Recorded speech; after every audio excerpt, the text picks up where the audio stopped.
Yo, what's happening, guys and girls? This is Liam Zollo and Katie Turner on the fitness show. We are starting earlier today, guys and girls, because Katie just stepped off a plane. I just stepped off a plane. You stepped off a plane? I'm in a few hours, going on a plane. So we just decided that we still wanted to host the show. Super excited about this one. It's going to be me and Katie talking absolute lot of fitness. Yeah, I was going to say crap then, but we're not. We're going to. I'm watching. Yeah, it says you're watching. How's that work? Anyway, keep watching, Katie. That's good. We've got a viewer. We've got a viewer and she's on the show. So how about that one? But if you want to listen to us live, obviously just listen in. Otherwise, download the Bondi Radio app or listen to it through Bondi Radio, bondiradio.com.au. So super excited about this one, guys. We'll be starting in 30 seconds. Just had a breakfast wrap. Just got a coffee in hand, so what else do we need? Nothing. Water. What else do we need, right? Alright, let's get it started. 20 seconds. What a beautiful day. Beautiful day. Starting in 5, 4, 3, 2, 1. I'll go to the next one, actually.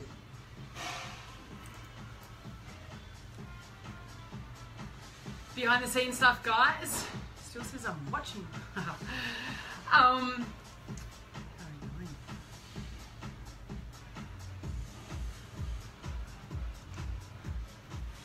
Ladies and gentlemen, welcome to the fitness show. This is Liam Zollo, your host, with my awesome co-host, Katie Turner. We are live earlier than usual. We're here down here at 9 o'clock. We're usually here from 11 to 1, but we decided to come on early today because Katie Turner literally just stepped off a plane down to Bondi Radio. Hasn't even seen her family yet. That's commitment for a Saturday morning. 3 o'clock and 3:20 a.m. get up this morning. Really? Yeah, 3:20. in Brisbane. Wow. And I'm about to step on a plane. Well, not now. I keep saying about to. Well, but what a few time's hours. the flight? I think it's 4 p.m. Typical male. Typical male. The female's already booked it, organised it. You just have to show up with your bag. That's it. Show up my passport. That's all I had to do. Just get my passport ready. Was it current?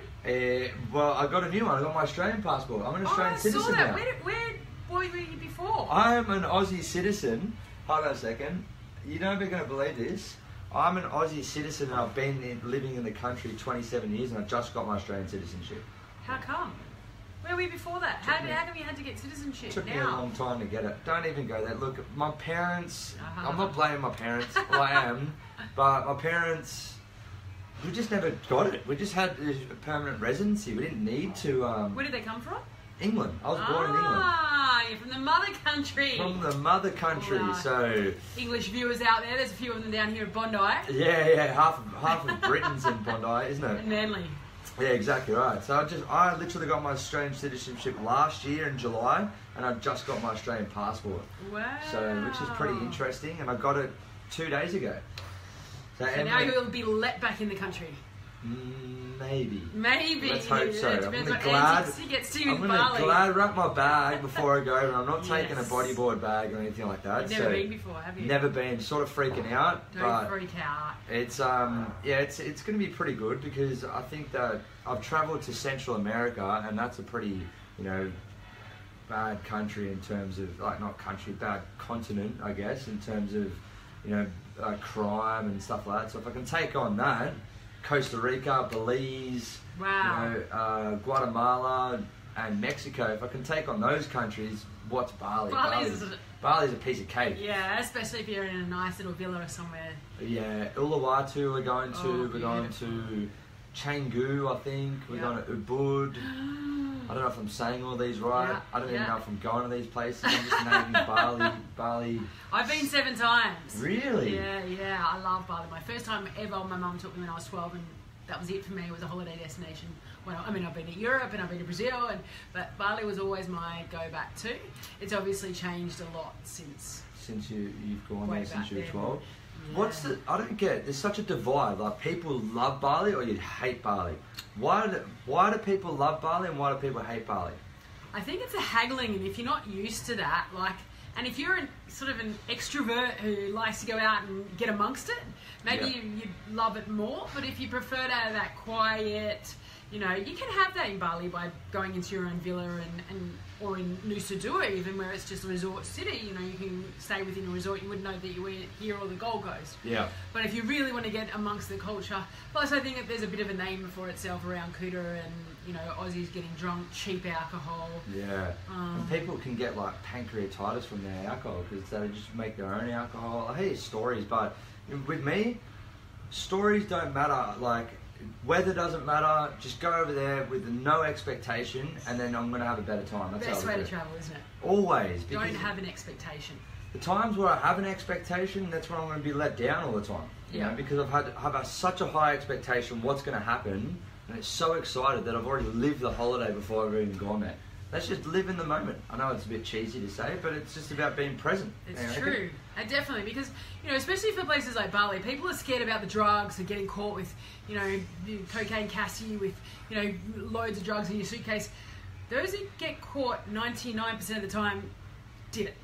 Yeah, exactly right. Yeah? Yeah. So it's unlikely that people are going to throw 5 kilos of dope in your bag and, you know, try and get you to smuggle them through customs. Well, so, I've been lucky enough to work at the airport, and it's very, very difficult to get to smuggle drugs into a bag. Like, there's so many things that goes into play. Like, I was working cleaning the baggage terminal.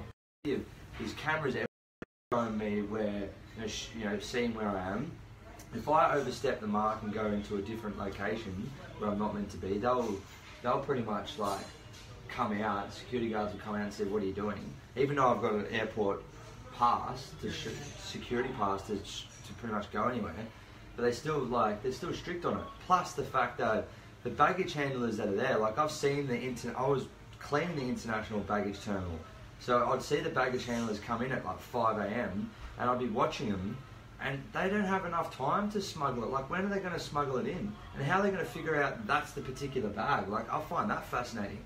You know what I mean? Like, if I'm going to be a drug smuggler, say from aeroplane, I don't know, I was going to say an aeroplane name, but I don't want to name and shame.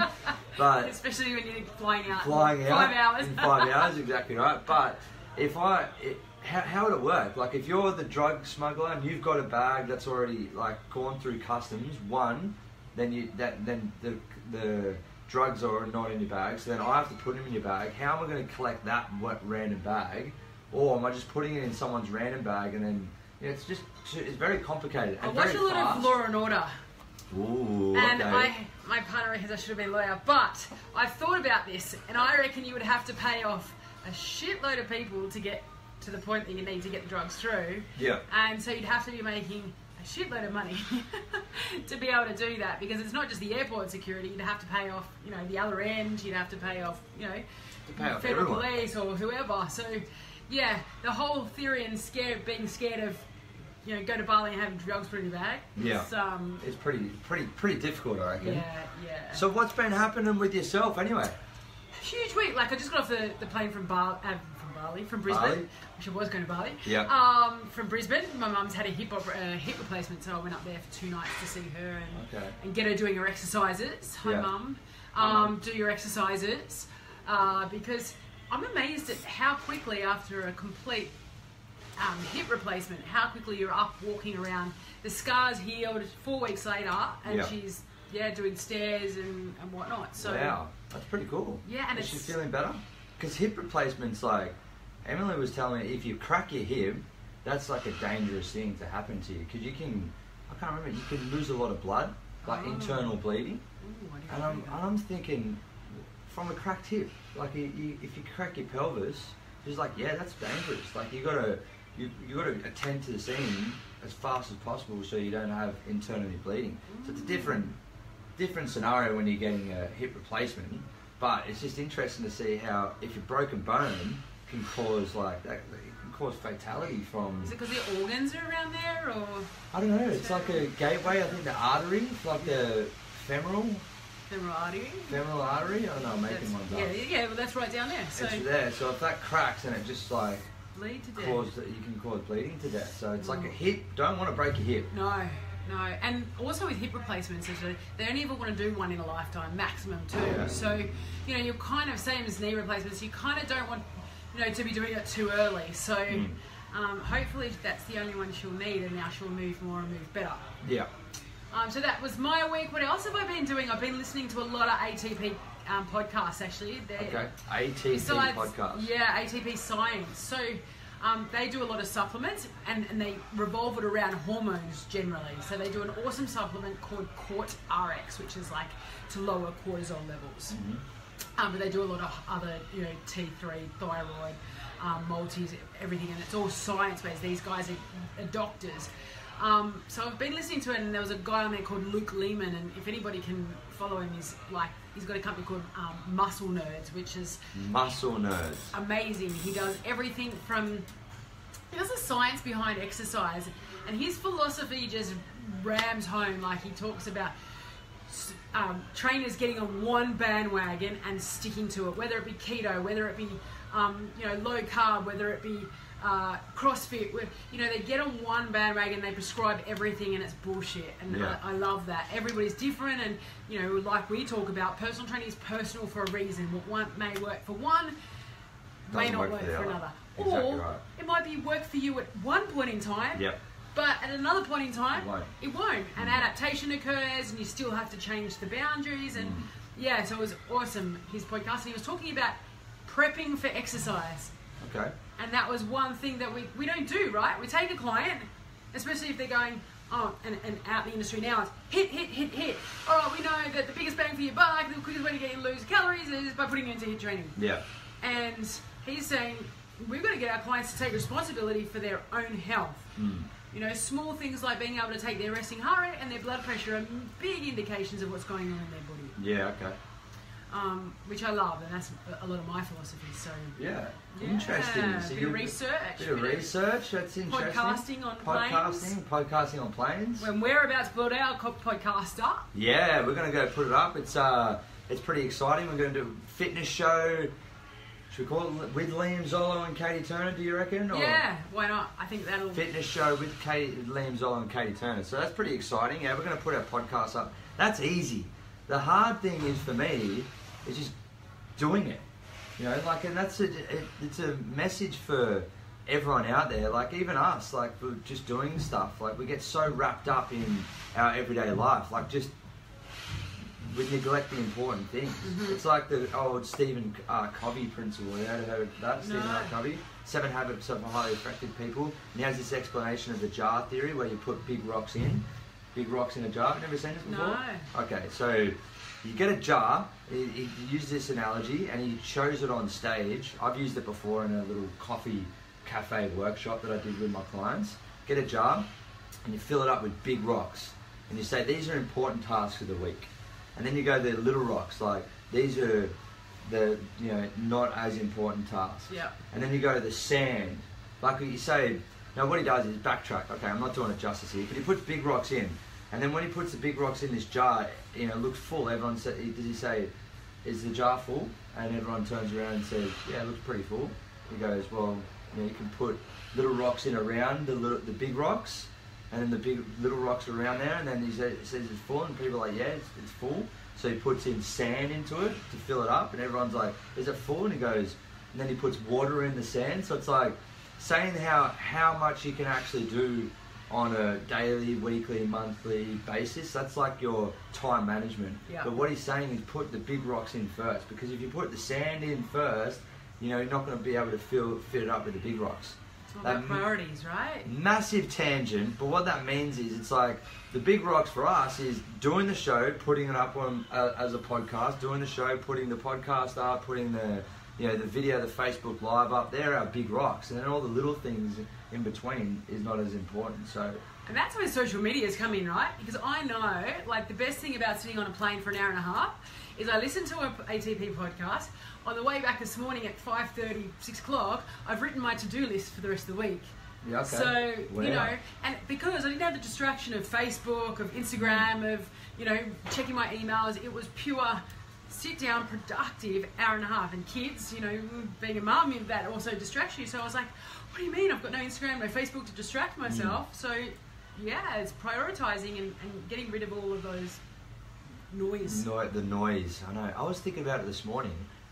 randomly, and I haven't done meditation. This is where I think meditation can be powerful in terms of just like sitting and focusing. We'll talk about meditation while we move, but sometimes it's good just to sit and focus. I sat and focused this morning and just did a little bit of meditation, and I was thinking about it, and mid-sentence I was changing, like as I was speaking a sentence in my head, like I've got to do this today, and then I'm like, I've got to do this, and then this, and then this, and then like my brain goes on a little bit of a tangent.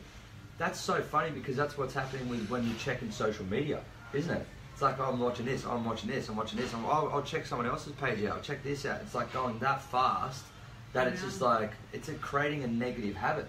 You know, we talk about this time and time again, but I was even catching myself doing it. I'm like, I'm thinking to myself, do you think it's social media that's actually, you know, bouncing my ideas around in my head, or is it just this has always been the case, I'm more aware of it? I seriously think it's social media. Well, they say now the concentration levels of Gen X were 22 minutes and Gen Y went to 9 minutes, and who knows what, you know, the millennials and beyond will be because of this 30 seconds.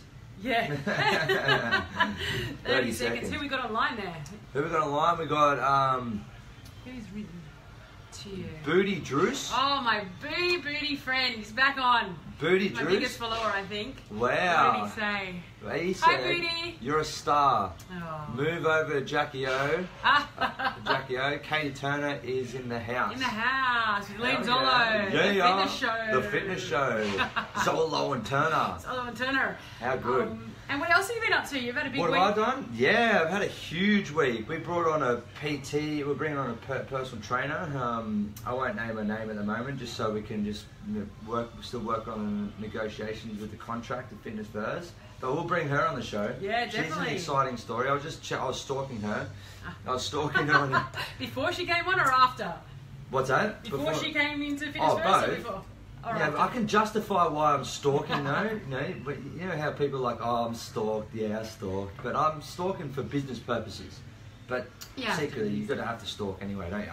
But I was looking at her Facebook, and it showed an article, and this is why I really want to bring her on the show. I reckon she'd be a great one for us.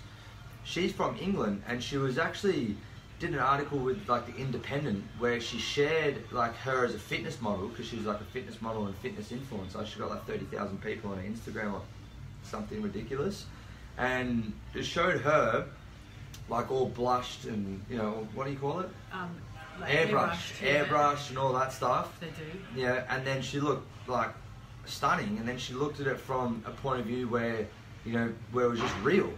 And the real side of things like showed her, you know, as the raw would take it, was completely different to airbrush. So it was just sharing the power that photoshopping does to someone when they're just like in that frame of mind. So just interesting, I reckon, because it shows both sides. Like she's worked her, she's like starved herself for this photo. Yeah, she looks awesome for a 2-second photo. Yeah. But then...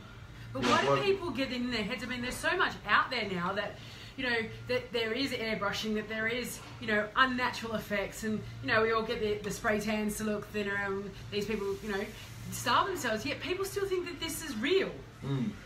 Okay. Well, why is it real though? I don't know, that's what people come from? You know, want to be. They want to be this airbrushed, you know, unattainable body shape, or, you know, flawless skin, and they'll go to, and that's where marketing comes in. You know what? And you know what really got me? It was on Thursday, and I'm not going to name names. Never name and shame. No. I know what people want to, but not name and shame. But a good friend of mine. We have a great banter, great relationship. But I'm going to pick on him in this situation because we were at development for the new PTs on a Thursday, and as I'm doing.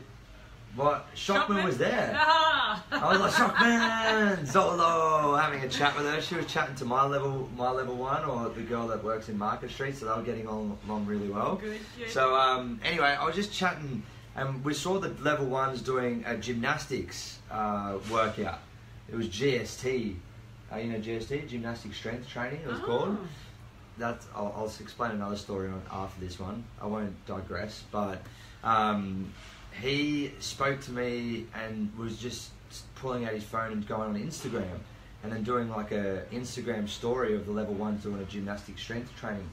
So I turn around and like I do the same thing, and then I turn it around and try to take a photo of me and him. He goes, no, the lighting's wrong. No, I won't get on your Instagram. I'm not done up yet. I'm like, what the? Excuse my swearing. What the hell did you just say to me? I'm like, what? He goes, no, the lighting's not good and it doesn't look good for Instagram, not good for an image. I'm like, stuff the image. Are you kidding me? Stuff the image. It's an image. I'm your friend. I want to take a photo of you. Okay, I won't put it on Instagram then. No, bro. I can't do it. What? By the way, we've got no filters. We're all live. We're all live. No makeup. No makeup. I've got a little bit of makeup on. Oh, so do I. Did Liam's makeup before he came on. Yeah. But yeah, it's true. No, but in how many, and that's the other thing, how many photos do people take? And I'm a culprit of it. You know, you take 30 photos to choose the very best one, and that's what you post. Yeah.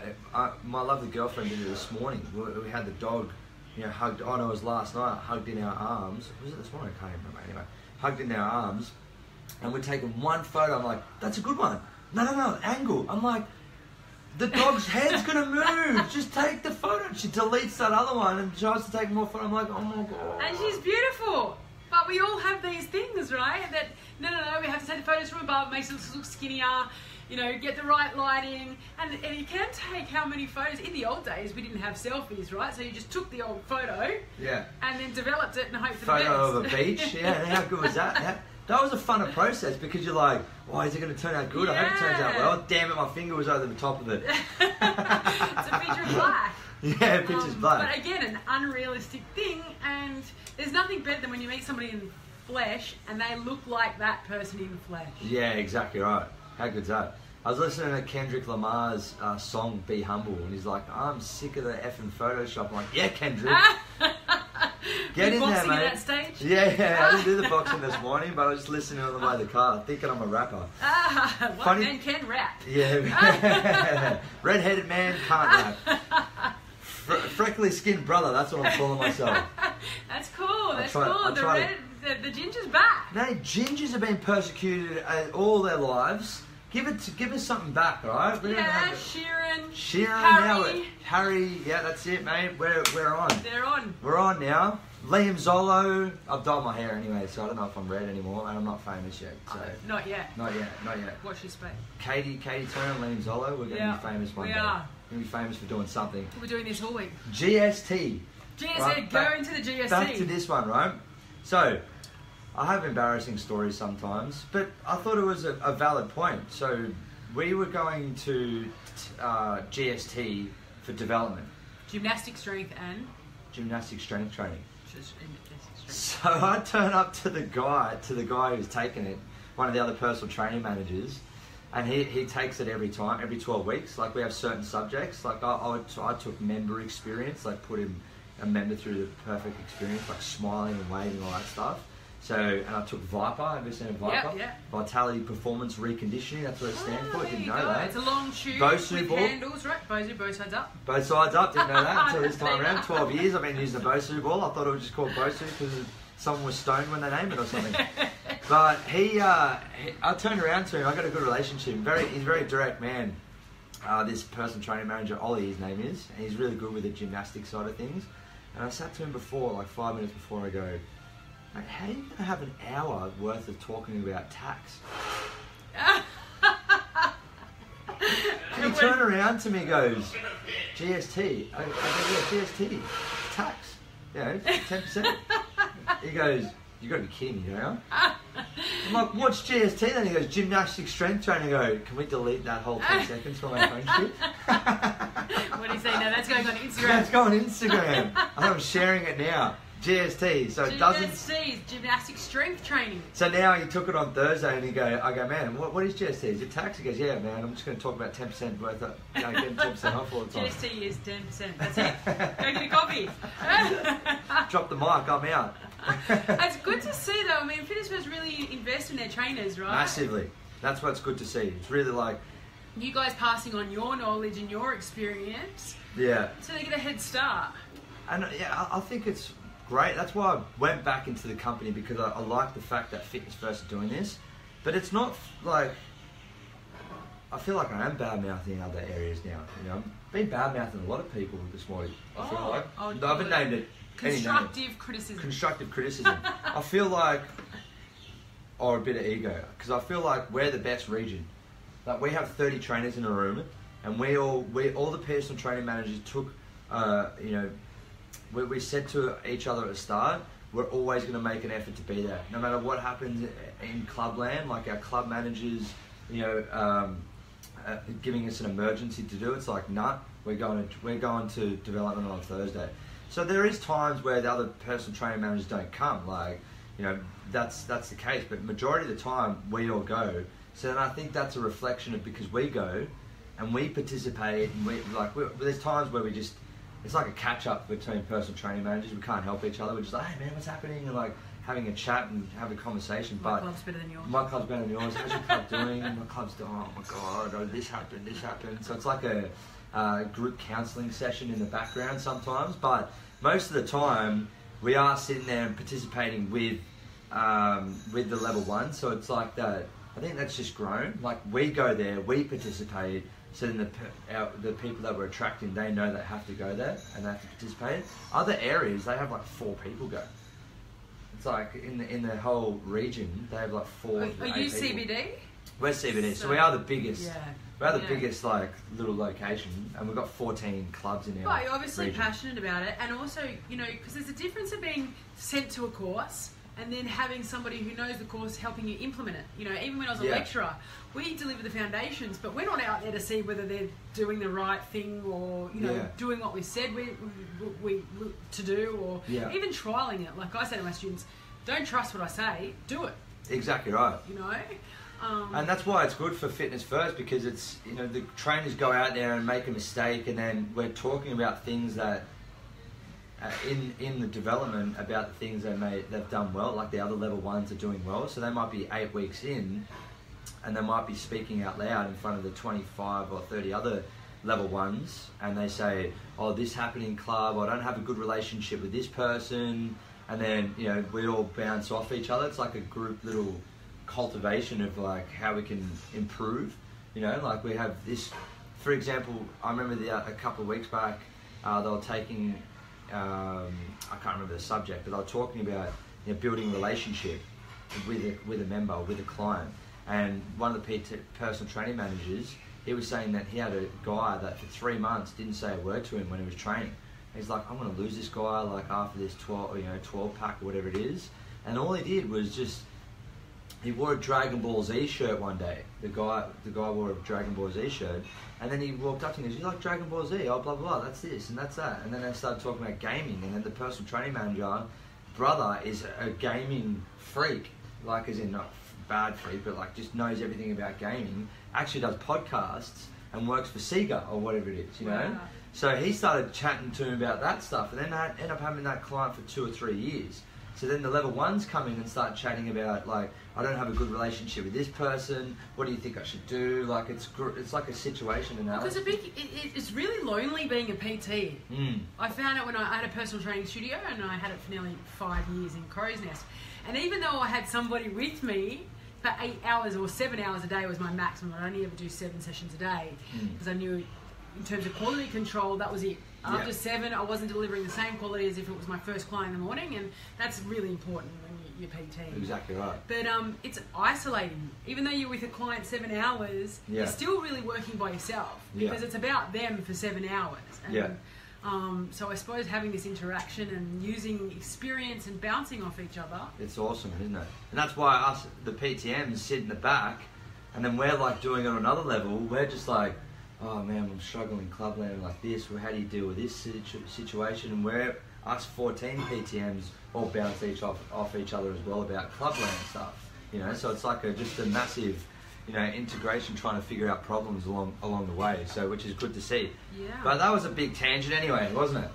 Huge tangent. But the other thing I wanted to add to that, my cab ride over here, was about the rapport building and communication skills. Yep.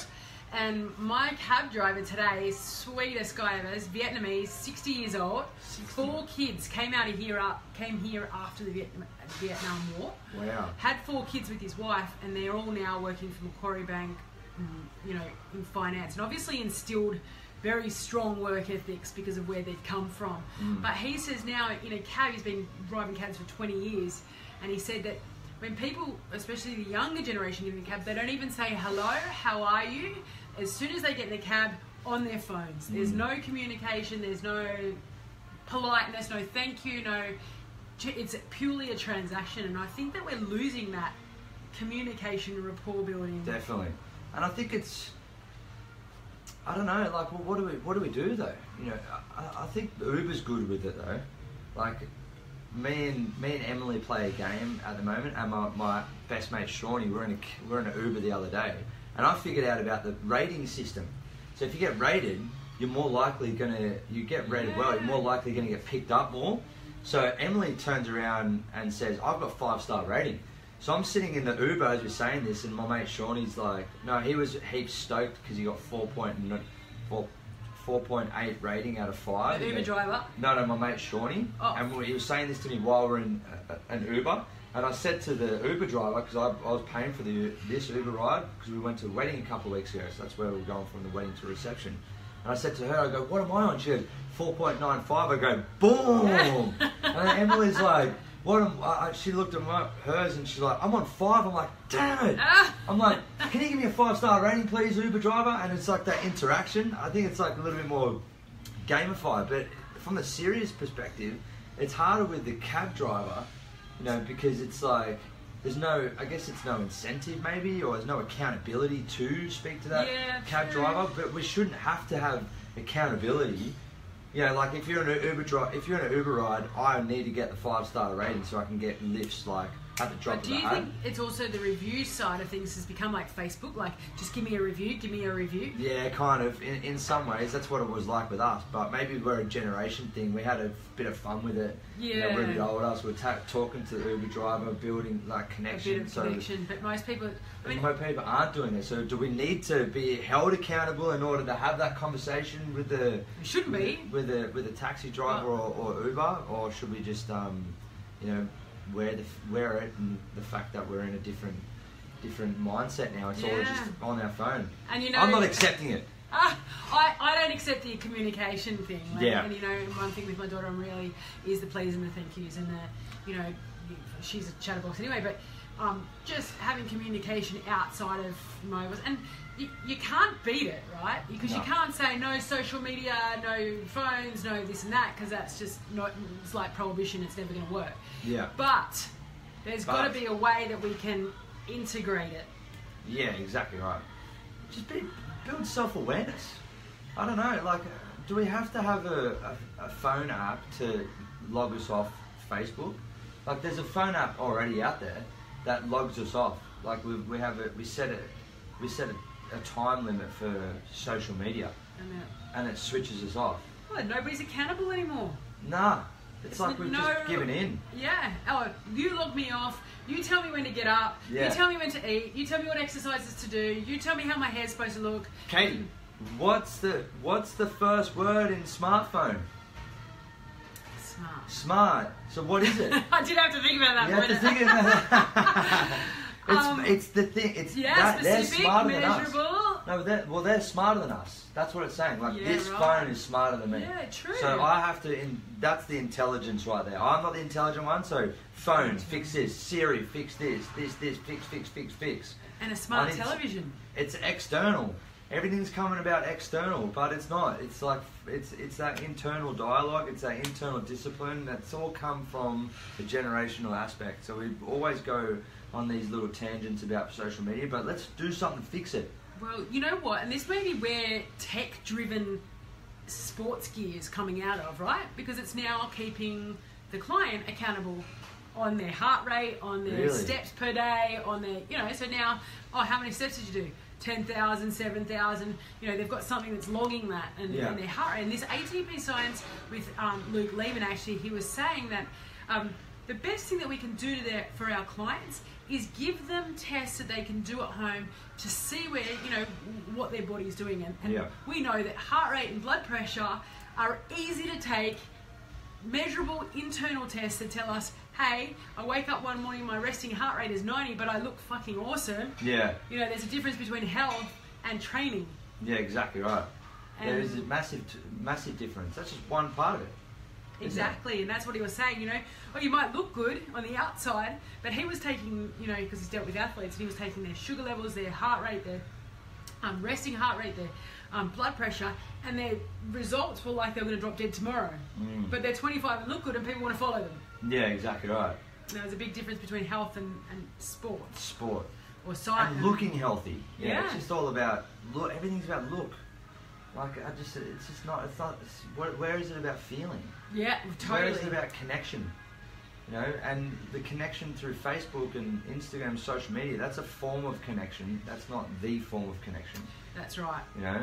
But people are taking that as the primary form of connection, right? Exactly Even Tinder. Right. No, I've never been on it. Thankfully, it was before my time. No. There was once upon a time. But imagine being judged left, just by what you look like. Like, this has come to an era where no longer are you going to connect with somebody based on similar interests to some degree. Yeah. It's purely based on whether I find you attractive in that photo. Exactly right. That's so funny you said that, actually, because I got one of my mates who's single. He put a photo on this Bumble or whatever it is, and he wasn't getting any likes. What's the one where, I think it's Bumble, where the girl has to pick the guy? No idea. Okay, so the girl has to pick the guy in this one. Not that I know, Emily, I haven't been on Bumble. Not been on Bumble. just friends who are single talking to me about it. Anyway, so I think the girls pick the guy, so the guys can't. It's not like a Tinder where it's mutual connection. Like I click yes and you click yes and then we match. This one's like the girl picks. So it's kind of good in a way. Like it's just, you know, guys just wait and see. Like girl should be picking the guy, you know, in some ways. So, but anyway, he wasn't getting any matches because of this photo, and all he did was take a photo of himself in a singlet, and he's like just going to the gym. He's got a little bit of a frame about him, but he's not like super ripped up, buffed or anything like that. So he just took a selfie of him at the gym in a singlet, one of those buff singlets. And then as he took the photo, after that, he got so many requests from girls. See? It's fickle society! Mid-sweat, and now he's getting like matches on Bumble.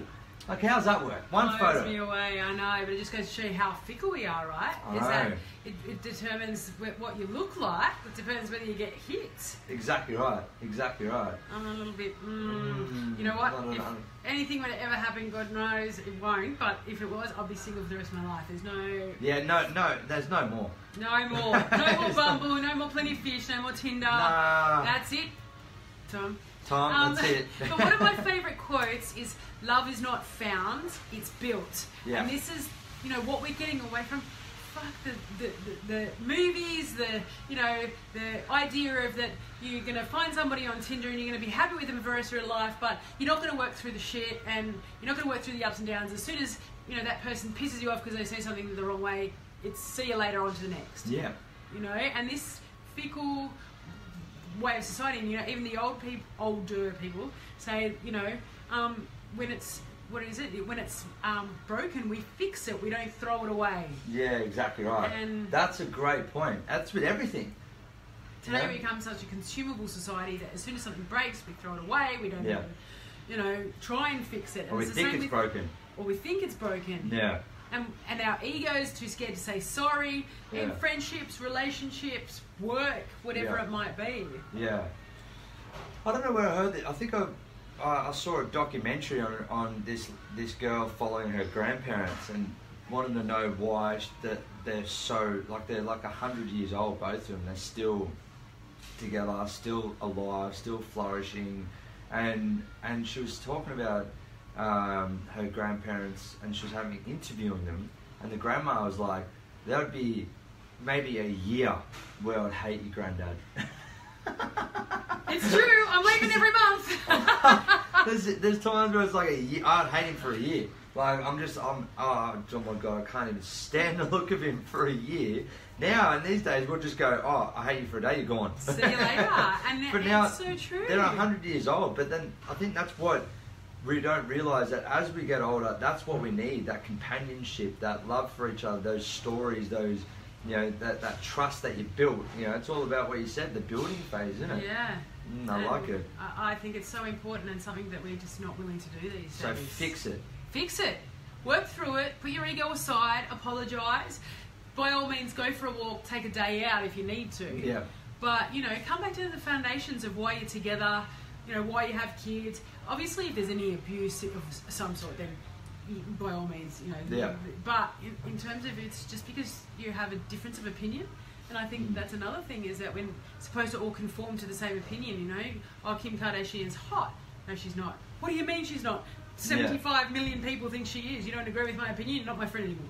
Yeah, exactly right. I'm in the mindset. It's like, okay, cool. Don't be my friend then. Good, and that's how it should be, in a way, you know. No, I think, in all honesty, what I'm trying to say there, I guess, is always stay, you know, just being solid, like into, you know, being okay with myself. I think that's important as well. Like if someone is going to be like that, just like, oh, well, I'm okay with myself. Like if, I know, God forbid that did happen, but Emily wanted to leave me.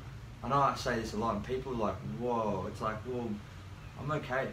I've got to be solid in terms of myself. So I've got to be great with her and great without her, like whatever it may be. And I think that's what, going back to Stephen R. Covey principle talks about. It's like, that's called an interdependent relationship. That's right. So it's not a dependent relationship. My happiness is not dictated by someone else being in my life. I know it's a bit... Because you're always going to be on the edge, right? You're always going to be on the edge of what they do. That's right. It's like on the eggshell. It's like, no, I'm happy regardless. Yeah.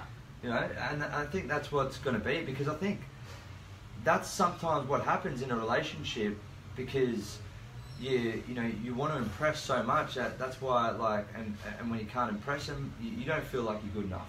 That's right. And I don't think that's just coming back to the whole principle of the external environment. Like, you can't be dictated by the external environment all the time. It's got to be always within that internal environment. So. And I think the other quote that I love is, life is not a fucking sales conference. It's not my job to make you like me. And I like that, you know. I am my person. Like me if you do, don't if you don't. You know, I'm not a Tim Tam. Not everybody's gonna like you. Everyone likes Tim Tam. I know, but I'm not one.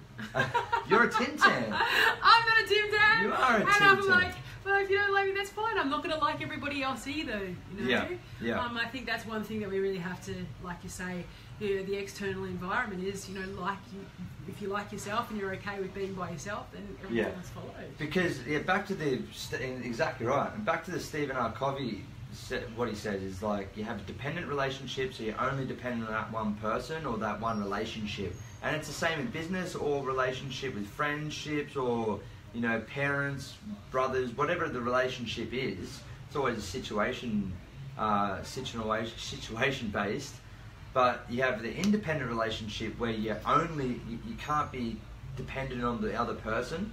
You're just only independent of yourself, which is also not a great thing. Well, it's not bad, but the height of a relationship is that interdependent. Like, you can be dependent on the person and you can be independent on your own. That's right. And I think that's where it comes down to. Well, that's even bringing up kids, right? And I'm really mindful of this now with the daughter, is that, you know, a lot of parents seemingly have kids to fill a void. Yeah. You know, they want to be loved and they want to, you know, give that child everything. But you've got to allow them to build their own independent relationships away from the parents. Because exactly right. Really, as they get older, and like we did, those social contacts become your formative years. Yeah. You know, you can only give them the foundations that hope they're going to choose the right pathways, they're not going to succumb to social pressure, etc., etc. But it's really important that you foster and harbour their relationships outside of the parents as well. Exactly right. And don't let them, you know, you may not have been loved as a child, so you're trying to fill that void and getting them to the point where you're the only person in their life, or they fill a void in your life. It's just an additive. Dude, yeah, and that's right. And I went on a course one time, this workshop, and they explained a relationship, how you were just talking about it then, but they explained it in a fraction. Now, I might get this wrong because I'm terrible at maths, but they go, what's half times a half? A half. A half. I think it is. I don't know. Society. I don't know. Yeah. I don't know if that's right or not. So I could be pulled up on this one. Any but mathematical mathematicians here, they're gonna just pull me up on it hard. But that's fair enough. I'll take it. And at one point, I think it's like, what's half times 1? 1 is it 1 half? 1 half. Yeah, half. something like 1 half. But what's 1 times 1? 1. 1. So if you have a person who is not whole, right, and a person who is not whole, and they're times together, then you only get half a relationship. If you get half a relationship, and I'm a whole at myself, then we get only 1.5. But we get 1 times 1, we become 1. That's true. Bit deep, bit cheesy. Bit cheesy. It is a bit cheesy for a Saturday morning, but it's true though. Like, you've got to have 2 wholes coming into a relationship and to come together. And I think the other thing with that is that you're always going to have differences, and I used to be so different in some ways, but those differences kind of ignite the relationship as well, because you've got different activities. If you had 2 people, like, I've never really been out with a trainer, to be honest, because I'm pretty extreme, and I think that if I went out with a trainer, it'd be like run, quinoa, coffee, and that would be, whereas Tom's very musically inclined. We just bought a piano for Matilda. I can't play a musical instrument to save my life, but you add those sort of things. I'm very sport, fitness. He's music. He used to be a DJ. Plays a guitar, piano, so it enhances each other's, and especially when then you have kids, you've got I'm like, you can teach her piano, I suck at that shit. I'll take you to sport. Exactly right. So it gives them a big taste of different things. 100%. And I was talking about this to the trainers the other day, and one of the members, it was actually yesterday, it was a trainer randomly standing there, and then there was a member standing there, and she was asking me, where are you going? And because I go, I'm going to go on a trip. She goes, I go, Bali. She goes, who are you going with, your girlfriend? I go, yeah, my girlfriend. I go, she's stressing out a little bit, but I'm chill. And then the trainer's like, he was standing there as well, and I'm like, I think you need that. I think I need her to be a little bit more like, come on, let's go, and she needs me to be a bit more, whatever, let's be in the moment, and that's the whole height of our relationship. Not saying she's stressing, just like she's onto it, she's booked everything, she's like plan, and then I'm the one that's like, I'm in the moment, let's flow, let's see what, I want to get my flow state happening, I want to just see what's going on out there, like I want to be part, I want to mix it up with the locals, like let's just have a beer with them, whatever it may be, where she's like, no, 2:30 we're going to be doing this, 2:30 I want to know what's happening through the whole trip, like I can't stand that. But that's exactly, imagine if you're both laid back, you'd still be in Bondi at 5 o'clock tonight. I would be missing the flight, like, it'd be just, it's just... And then if you're both stress heads, it'd be mate, it'd just be at each other's throats all the time, so... She's this morning like, oh, what time are you going to be off the radio show? I'm like, whatever time we wrap up. I'm like, no, we're going to the airport. We'll get to the airport. Oh, God damn it. Free drinks. Free drinks, exactly right. We're going to bring our guest? Yeah, Who our guest in? Well, just before it's a guest, we'll do a quick shout out to our sponsor. Yeah, of course. We didn't do that at the start. We didn't do that at the start, but we'll do it now. Okay. New Leaf Retreats in the Hunter Valley. Thank you again. Weight loss and wellness. Weight loss and wellness retreat. Super excited for this one to come. Yeah, we're going to do our wine and wellness retreat on the 22nd to the 24th of June. Can we just explain a little bit more in detail what the wine and wine and yoga? It's going to be wine, yoga, fitness, nutritional talks. So basically from 12 o'clock Friday when you arrive into the Hunter Valley, we're going to be doing a little bit of a wellness overview, a nice wander through the property because they've got a few acres up there. Wow. Then we've got external organic wineries coming in for a wine tasting and purchasing activity so that you can have wine over dinner, which is, to me, heaven without it. Red wine in the Hunter in the middle of winter or the start of winter. And then we'll do some fitness sessions when we wake up on Saturday morning. Again, it's optional, if somebody wants to have a sleep in, but we will have more of a HIIT-based session on the Saturday morning, a beautiful locally produced organic breakfast. Yes. And then we're having a massage or a beauty treatment that afternoon, and in between there we've got some water therapy classes. Okay. So how many people can we have? 12. 12. 12 spots. Wow. So we've already got a couple on hold, so in quick. In quick, guys. Let's go. Let's do this. Who's Local in? produce. Is it Booty Drews. Booty Drews? Is he still there? Booty Drews I think is he's still there, I think. Good Long-term morning, Katie. viewer. Great. So long-term viewer, is he on? And would he come to the wine? And I don't yoga think trip? Booty's a wine and wellness kind of guy, actually. I've been explaining to the people at work. I'm saying to them that we've got a sponsor on board, New Leaf Retreats, and they're doing a wine and yoga retreat. And they're like, wine and yoga? I'm like, that sounds like a good retreat. You know? Awesome. I'm sick of the detox stuff. Like, if you want to get a detox, there's detox retreats out there, right? So go back to the James Smith thing, the cleanse. Who needs a cleanse? Here's a bag of ice. You know, the ice thing from BP. It's like sucking an ice cube. Yeah. You can pay me $60 for that. Exactly. Like, no. Come on, let's do something that we love doing. Do that Monday to Friday when you're at work and you're bored. Exactly right, bored. But Yeah. for the Suck on an weekends- ice cube then. Yeah, suck in an ice cube, drink your cold pressed juices, do your detox shit, and then Yeah. come on a wellness retreat. Hell yeah, let's do it. All right, let's bring. So who are our guests coming So in? our guest today is Ralph Griffiths from Tempest Performance in Thornley. Okay. So he's the performance director there. He also has an online education business called Shift PT. So Shift PT. he's now producing courses for personal trainers once they come out of Certificate 3 and 4. Yeah. Just further education in exercise science, because even this podcast I was listening to with ATP Science and Luke Lehman was saying, you know, we really just get to give the foundations in Cert 3 and 4, you know, and it's so quick. It's 5 weeks Cert 3, 5 weeks Cert 4 face-to-face. So 10 weeks. There's only so much you can learn, and so his aim is once you put those foundations into practice, he'll take you to the next educational level. So, yeah, okay. I like that. Yeah. That's what's needed right now. 100%, because there's CSC courses, but who knows how they get endorsed. We don't know, you know, they're kettlebell courses, or they're not going into the science, and they're not, you know, giving a better understanding, especially in the strength and conditioning side. So he's designed Shift PT, and then we've got Tara Pierce, and she's actually one of Ralph's clients, and she's a PT. So she's got her business called Taz Performance up in Barara, and she was a student of mine, and I've been a bit of a mentor with her. And so she's going to come in and chat about why PTs also use PTs. Yeah, that's a good point. So- I was just talking about this as well. Yeah. Yeah. When was it? 2 days ago. I'm gonna get a PT.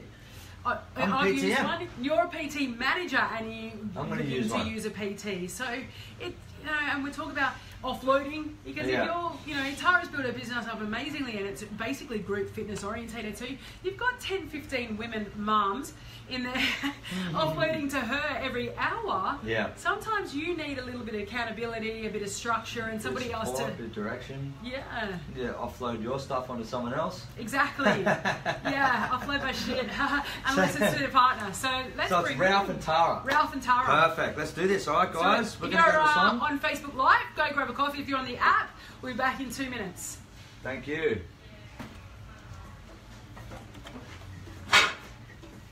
Woo.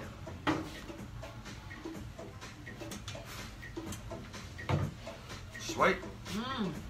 So we'll do this. I like the fact. Can you hear the music? I don't know. How did you do that? I don't know. It was like that when I first came in. Because this isn't on. No, I turned it off Oh, right. because I just didn't know if it was. Is that for the jingle? So my concern was these are on, but then when I was on Bondi Radio, the earphones weren't coming up there, but it was coming up here.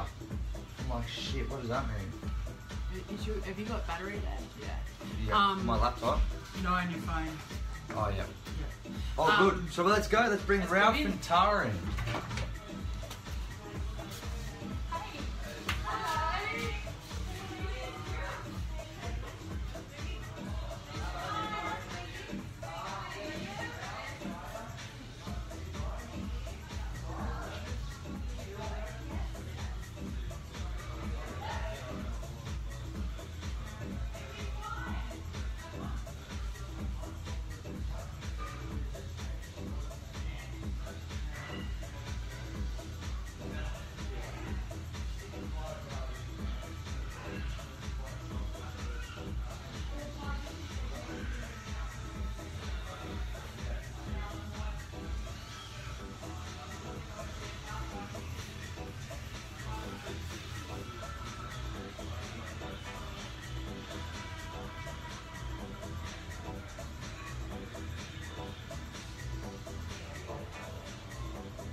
mind standing, guys?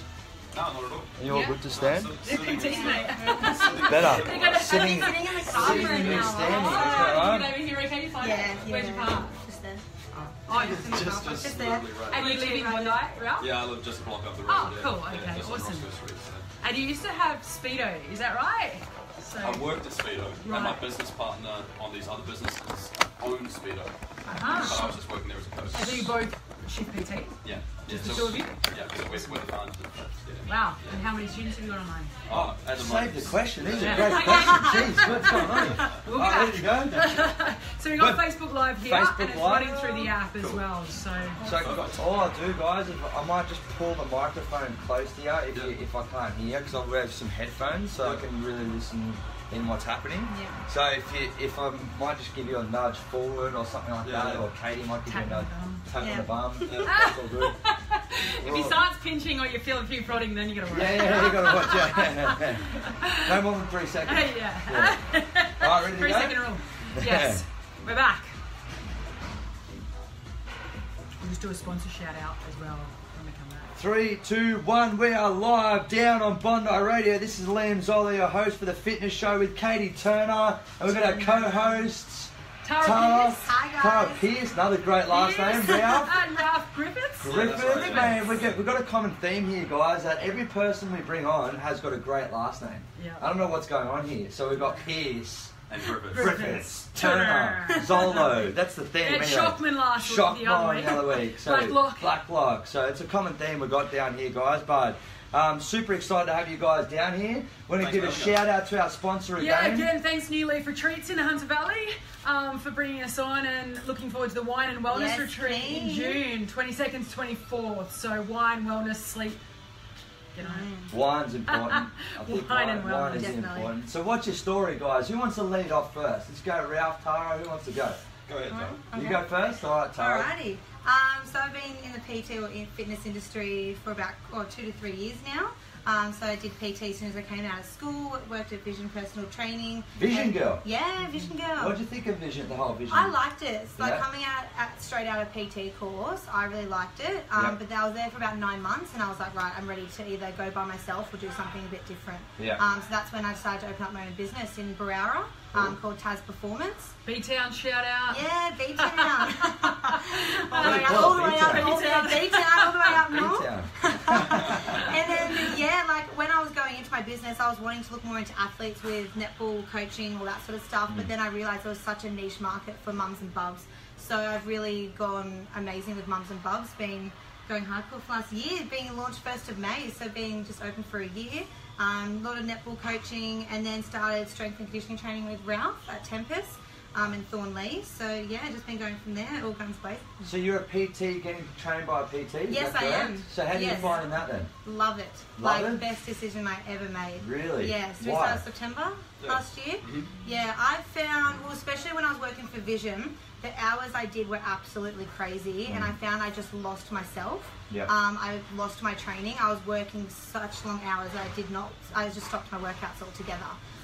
So then when I started my own business, again, like starting my own business all by myself, I was trying to find that balance of just doing a workout, trying to find my goals. I wasn't really happy within myself, so I was achieving all these goals with my clients, but within myself, I just felt crap.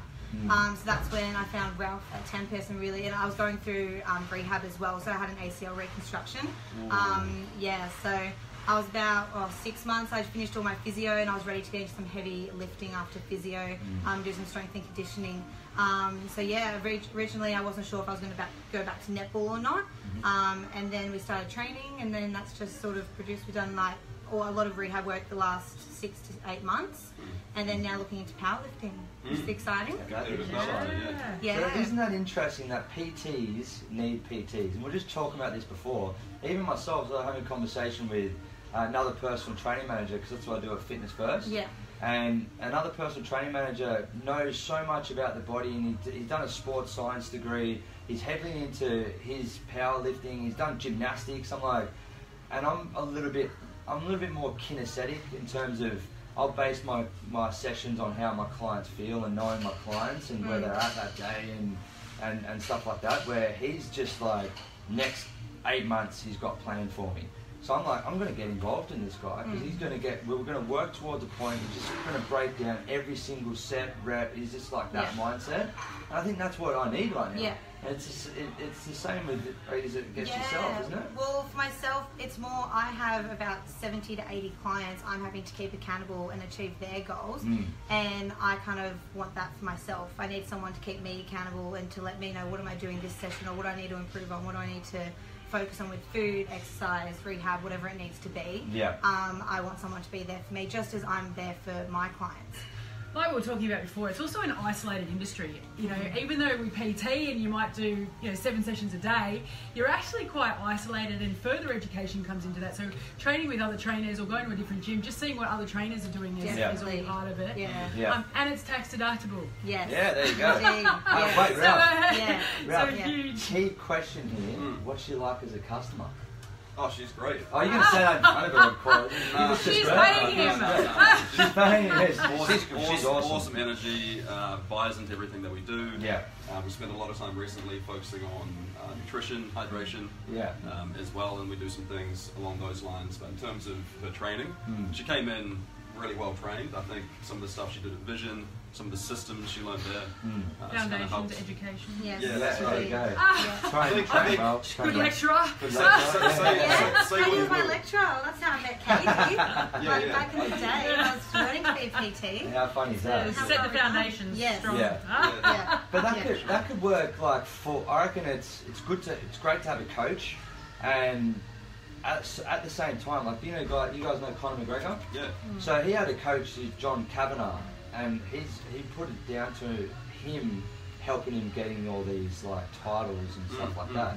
But then when he lost the fight, to Nate Diaz. I know it's a bit different what we're talking about health and fitness, but going down the UFC path. But he put it down to the fact that it was funny that he started to question John Kavanagh's beliefs, and when he questioned his beliefs, he started doing his own training, started doing his own way, because he did it his way. He lost the fight, and it's just interesting that when you get your own ego about you, it's like, no, I'm not going to listen, I'm going to do it myself.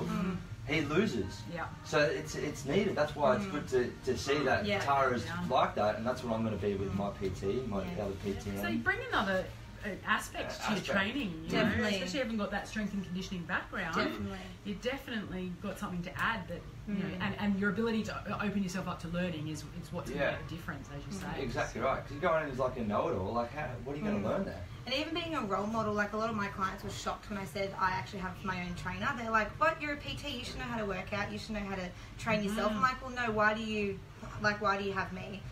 I'm there for you, for your well-being, nutrition, everything like that. Same reason why I have my trainer." Yeah. So I've always believed being a good role model is the best way, especially in the fitness industry. Yeah. So I believe I'm being a good role model for my clients to see that I'm still not struggling, but I still have goals that I'm still, wanting to achieve. I'm not just going, "Nah, I'm a PT. I'm good. Like I don't need any help. I'm just going to do it myself." Like I'm still wanting to improve all the time.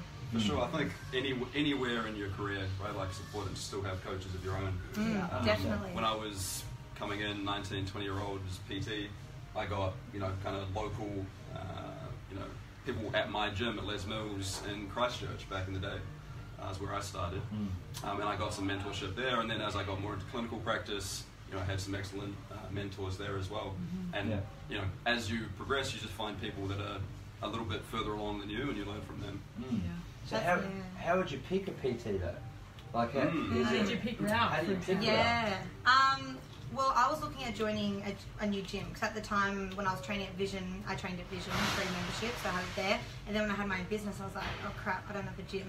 I was buying all this gym equipment, so I was like, yeah, Katie and I can do workouts together. So Katie and I trained together, still outdoors, just to change it up. But I needed a gym. I was like, for my rehab, I was still going to physio. For my knee, but I'm like, I need heavy weights. I can't just use kettlebells and dumbbells. I need some heavy weight to go into my program. And that's when I heard about Tempest, and I was I heard about there was PTs, but then there was also a strength and conditioning side. And I was like, oh, this seems like really interesting. So that's when I emailed Ralph and went, what's the go? Like, what's the difference between the personal trainers? I was like, wait, how did way back. How did we start training? And it wasn't Tinder. And then just just went from there, and then when you started saying what the difference was between your PTs at the gym and you and the athlete section, I was like, yeah, I'm leaning more, because for me, I'm a PT. Like, I'd rather get trained by a strength and conditioning trainer to learn more from you and just have that little bit of a niche specialty rather than just a PT. Yeah, and I come from a corrective exercise background. Yeah, so I Right, think so you're the really PCL saying, stuff. what's your journey been to get to Tempest? How long we got? He's catching a plane to Bali at 5. Oh, yeah, 5, so... I'll try to keep it I'll pretty miss short. the flight. So I've been in fitness my entire career. So I started out when I was 19. I went to the New Zealand Institute of Sport, got into PT from there at Les Mills in Christchurch. And then I spent the next 5 or 6 years just doing the PT grind, right? Early mornings, late nights. Trying to build up your client base and maintain a client base in a pretty deregulated industry where, different standards aren't always met. Yeah. And then I got into corrective exercise. I just kind of gravitated that way. Working with injuries really interested me. So I set up a strong referral network with chiropractors and osteopaths, physical therapists, and eventually got to the point where I could exclusively see people with injuries. Moved to the US, did a couple of degrees, one in business management, the other in health sciences, pre-med. And then from there moved into clinical practice as an exercise physiologist, just for a short time, and then moved to Sydney, so we're talking about the span of, I don't know, 14 or 15 years. Right, I was going to say, a couple of degrees under my belt. Talk about it as if it was like done in 2 days. Trying to keep it brief. So, moved to Sydney, met my now business partner, Matt Zollo, and we were very like-minded. We had a similar sort of vision for what we wanted to do in the industry, and we were fortunate enough to meet some great people that wanted to invest in us and trust in our vision, and that's where Tempest was born. So we went through branding activities, logo, communication strategy, all of that kind of stuff. Launched our first club up in Thornlea, which is Tempest, which is where Clara and I train. So there's room for more coming? I think so, yeah, over the next few years. Exciting! Sort of 3 to 5 year plan. Awesome. And so can you tell us your goal, like what's your intention? The intention is to I think this is where the synergy with what you guys immediately launched off with, right, is just trying to sort of up our game a little bit as an industry. There's not enough regulation, there's not high enough standards, and for a game where the stakes are so high, right, we're playing with people's health here, that seems like a little bit of a tough thing to reconcile, like how it is that we can spend so little time getting educated, come into this industry where the stakes are so high, and again, just playing with people's health. It takes a doctor 8 years to get the qualification. It takes us 3 months. Yeah. Crazy, hey? And we're in the prevention space. Yeah. It's just as important. Prevention's more important than cure, isn't it? And we hold a lot of different hats. We're not just like prescribing exercise. There's nutrition, psychology, counselling. Counselling. The main one is counselling. matchmaking. 100%. I was listening to a podcast by Luke Lehman. Have you heard of him? He's got Muscle Nerds. So he's amazing. That guy's knowledge is off the scale. And he was saying, doctors are in the care of sick people, and we're in the the business of health.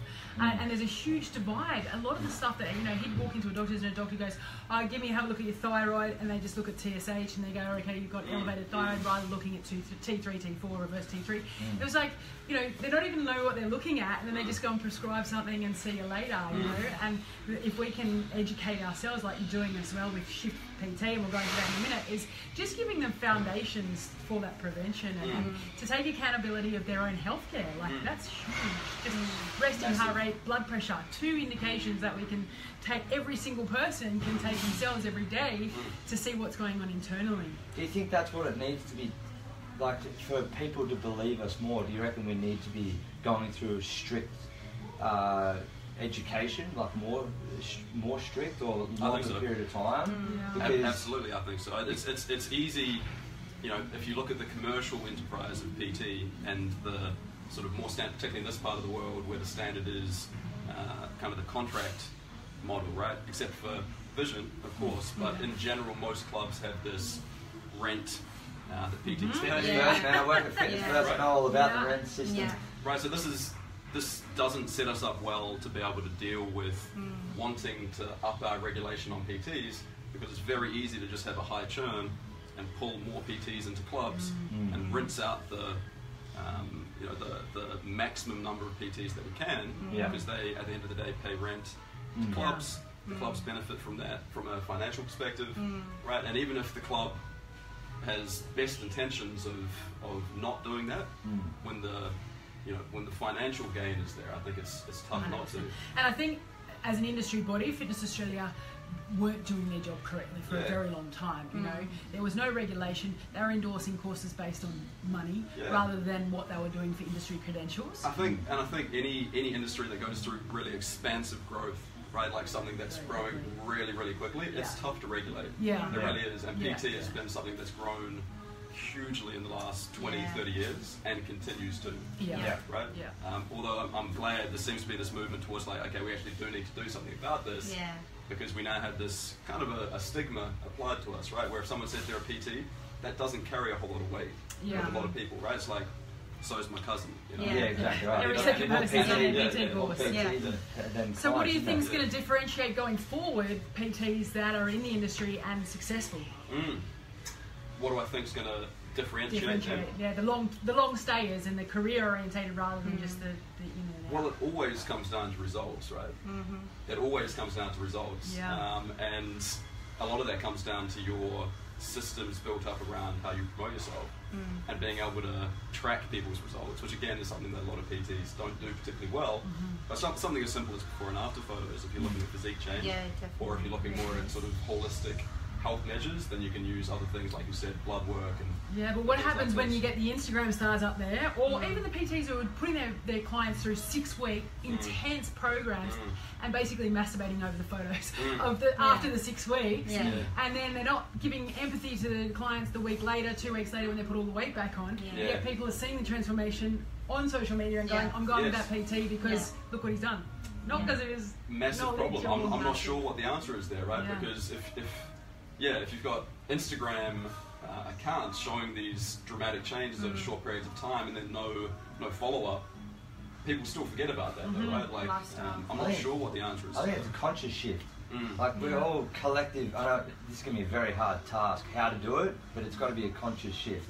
Like, every day I get things on my desk, they're called bioscore forms, it's people's goals, people's time frame they want to achieve their goal, people's injury concerns, and all these sorts of questions. Every single person says weight loss, lose weight, tone up, lose weight, tone up, lose weight. I've seen that, like, I got no. This is a massive education gap, though, right? That's what I mean. So often people come to us with fat loss or physique change goals, and it's our job to communicate to them the benefits of the other facets of fitness and health, right? And that's often what we end up doing. It takes time. You know, it might take months. But generally, through training someone in a good way and putting a real onus on ourselves to educate as well as train, I think that's where you start to see changes, and that's what I talk to the PTs that I manage as well. Yeah, because you do an online education platform called Shift PT. Shift PT. So how does that work? Well, the name says it all, right? Like that's what we're trying to do. We're trying to kind of create a paradigm shift in the way that we educate PTs. And so it's kind of twofold. There's a robust online education platform which takes 10 weeks to complete. All the lectures are now housed online, so you get video files, audio MP3s, lecture slide decks that you can follow along with, and then exams on a weekly basis or kind of knowledge checks. We tried to make it as online friendly as possible so that you can just do this literally on your phone, because that's where people like to learn these days, right? And try to break everything down into small segments, so kind of 20-minute lectures that you can watch on your bus ride or whatever it is. On top of that is then the Shift training system, which is kind of this proprietary model that we've put together that's supposed to be a turnkey solution for clubs or PTs who work on their own.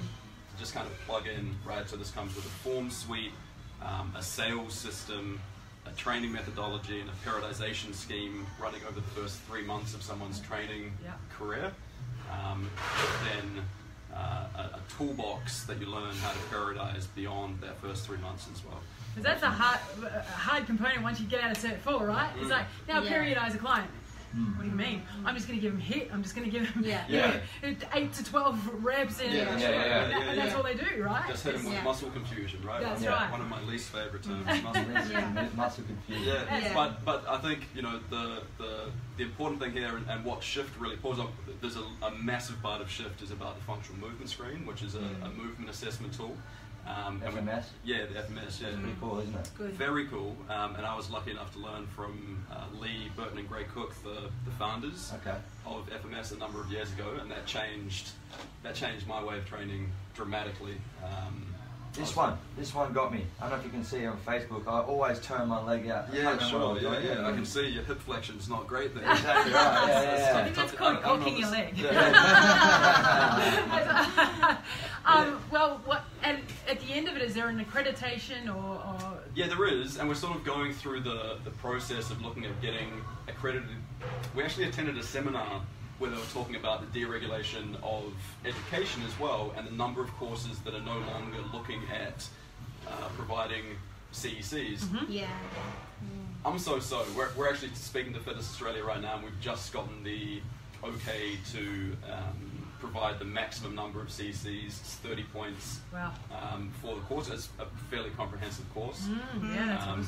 You know, some are giving 10 or 15 points for a weekend seminar. We're kind of like, we actually spoke to Fitness Australia directly and said, you know, look, this is a 10-week course. I'm not sure how we go about applying CEC points here. And they said, you know, you can just apply the maximum, and then if you break it across 2 different courses, which is what we've done. So level 1, the system, and level 2, expertise, are the 2 branches of Shift PT. And basically we get to apply that same number of points to both courses. I'm with you because I had a big problem with Fitness Australia for a long time, in the fact that they sold themselves out, and the CECs were based upon hours or money, as opposed to the content. So I really lost value in face. I've been in the industry now for 15 years. I think that's, you know, seven times of registration, giving my money. And it was all based upon CECs. You know, who cares? You can put do a course, have how to put a tea bag in a teacup, and they'll accredit you 5 CECs. And then I was lecturing, delivering the material, and they're like, no, you still have to do CECs on top of that. I'm like, I'm delivering the certificate 3 and 4 and qualifying your PTs, and you're still not going to give me CECs for this. You just want me to spend more money. And so what makes Fitness Australia Fitness Australia? Is it they've got government backing? No, they're only an industry body, so they're not even a regulatory body. Why can't we start our own regulation? There is a new one that's come out. Who? Healthy Life. Healthy Life. We want to start our own one. Yeah. Oh, well, Dennis and Chanel Hosking have got a recruitment company called Healthy Life, and they now, I can't remember what it's called, they've now battled Fitness Australia with a new industry body where you don't need, they'll provide you basically registration, and they'll get you cheap insurance, but what their main goal is to help you with, you know, finding further education courses. So it's not CEC based. It's you can get registration. We're going to help guide you through the industry. You need a point, because really it's just a point of contact. Like I've got students from 5 years ago still contacting me and saying, Katie, I forgot what you said about insurance, or, you know, because they haven't got a good point of contact. Since Bill Moore's come on with Fitness Australia, they're trying to bring it back that they are the, you know, industry body, the governing, but I don't know, they did sell themselves out for a long time, and so the trust is gone now. A lot of time. Trust is gone. So it should be more regulated. You know, different scenario. The UN. You know the UN. So they're like they look over the world, right? And then Richard Branson started his own one with Nelson Mandela. He's gone now, and like all these, you know, Tony Robbins and all these people, and they get influential people, and they're there, and they meet on his island. There's only like 10 of them, and they're figuring out how they can actually change the world for the better. So the UN, like, not saying the UN sold out. That's a big, you know, that's a big call. Big call to say that. But then he's starting his own one to try and make sure that he can better the world. So maybe there's got to be something else out there, because Fitness Australia, they're only only body that's regulating And it. they were only a body for people who registered with them, Yeah. right? So you Exactly only get right. help if you pay your Pay. registration. Yeah. If not, see you later. See you Go later. and contact your old Yeah. lecturer for vitamins. Yeah, exactly right. So yeah, I think there definitely has to be a core. There's got to be a core one going straight to social media and then just making sure that's regulated because this is Yeah. the bullshit out there, excuse my swearing. Like it's just a... So I was just explaining to Katie, I was just giving grief to one of my mates because we were developing our level 1s at Fitness First and we were taking a video of him doing a gymnastic strength training class. Okay. And then we were videoing it and then he was videoing it on his Instagram and then I turned it around and I tried to take a selfie with him. And he's like, no, man, the lighting's not good and I'm not in the right attire. I'm like, Let me take that 30 times.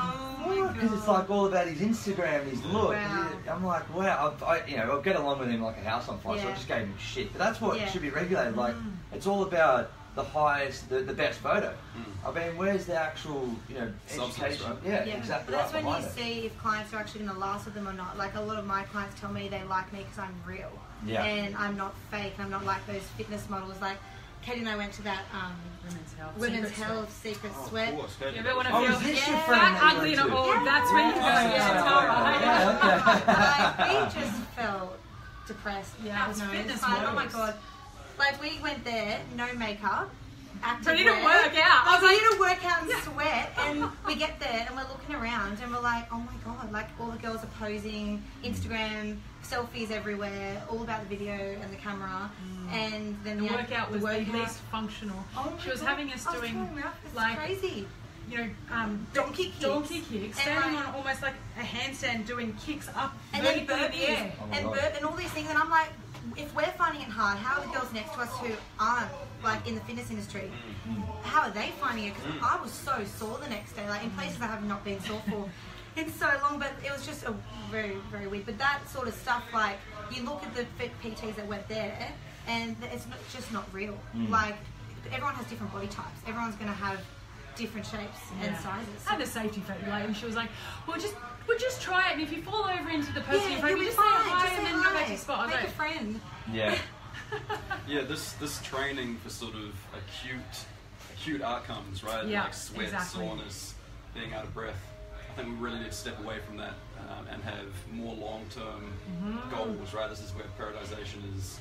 This is the difference between exercise and training, right? Like exercise is very much go in, do something that makes you feel like you've worked, Yeah. and then have very little thought process around what is the long-term adaptation We were that talking you're about trying that to. yesterday. That's Like- something I talk about a lot because this is a Yeah. real disconnect in the industry, right? Which I'm even still learning now. Like on Yeah. our new powerlifting like strength program, I did my session yesterday and I did not feel tired until I did my HIIT after. Yeah.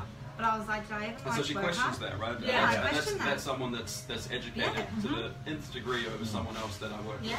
That's because we're doing heavy triples, right? Like we're doing the Yeah. type of work that doesn't get you out of breath, Yeah. that doesn't lead to you sweating, may not even lead to you being sore, but that's dramatically different than Trust is the it being process. effective. And building the foundation Yeah. first. Yeah. Yeah. This is something, again, I go back to this podcast I listened to, but he was saying we should be prepping for exercise. Yeah. You know, Definitely. and he's big on, it's called cardiovascular reason for a reason. You know, it improves your oxygen uptake, and even these trainers out there going, cardio sucks. It's all about strength. Well, oxygen is, increased VO2 max is just another additive to make you lift bigger, stronger. sure. Your recovery, your ATP recovery is enhanced by having better cardiovascular system. Sure. But because you don't feel it, Yeah. it might be not that hit, or it might not be, your rep maxes, and then they're saying it's crap.